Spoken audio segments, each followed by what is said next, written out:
ഇൻട്രോയിൽ നിങ്ങൾ കണ്ട പോലെ തന്നെ കോൾ ചെയ്തുകൊണ്ട് വീഡിയോ എടുക്കുക, അല്ലെങ്കിൽ ഈ വീഡിയോ കാണുന്ന സമയത്ത് തന്നെ വാട്സപ്പിൽ പോയിട്ട് മെസ്സേജ് ചെക്ക് ചെയ്യുക, അല്ലെങ്കിൽ ഇൻസ്റ്റഗ്രാമിൽ പോയിട്ട് മറ്റുള്ള പോസ്റ്റുകൾക്ക് ലൈക്ക് അടിക്കുക. ഒരു പരിപാടി ചെയ്യുന്നതിന്റെ ഇടയിൽ മറ്റുള്ള ഒരുപാട് പരിപാടികൾ കുത്തിക്കയറ്റി എല്ലാ പരിപാടികളും അട്ടർ ഫെയിലിയർ ആക്കുന്ന ചില ആളുകളുണ്ട് നമ്മുടെ കൂട്ടത്തിൽ. അവര് മസ്റ്റ് ആയിട്ടും ഈ വീഡിയോ കംപ്ലീറ്റ് ആയിട്ട് വാച്ച് ചെയ്യുന്നുണ്ട് എന്നുള്ളത് ഉറപ്പുവരുത്തുക.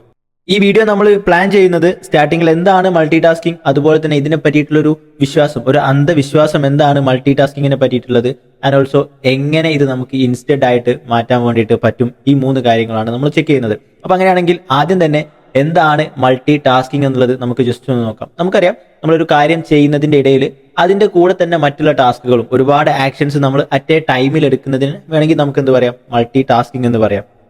ബട്ട് ഇതിലൊരു വലിയ ട്രൂത്ത് എന്താന്ന് വെച്ചാൽ നമ്മളെ ബ്രെയിനിന് അറ്റ് എ ടൈമിൽ ഒന്നിലേക്ക് മാത്രമേ ഫോക്കസ് ചെയ്യാനുള്ള കഴിവുള്ളൂ എന്നുള്ളതാണ്. അതുകൊണ്ട് തന്നെ ഇതിങ്ങനെ സ്വിച്ച് ചെയ്ത് വാട്സപ്പ്, ഫേസ്ബുക്ക്, മറ്റുള്ള സംഗതി ഒന്നും ഇങ്ങനെ സ്വിച്ച് ചെയ്യുന്ന സമയത്ത് നമ്മുടെ ബ്രെയിനിന് കൂടുതൽ എനർജി, കൂടുതൽ ഫോക്കസ് ഒക്കെ എടുക്കേണ്ടി വരുന്നുണ്ട്. അതുകൊണ്ട് തന്നെ ബ്രെയിന് പെട്ടെന്നൊരു തളർച്ചയിലേക്ക് പോകുന്നത് നമുക്ക് കാണാൻ വേണ്ടിയിട്ട് പറ്റും.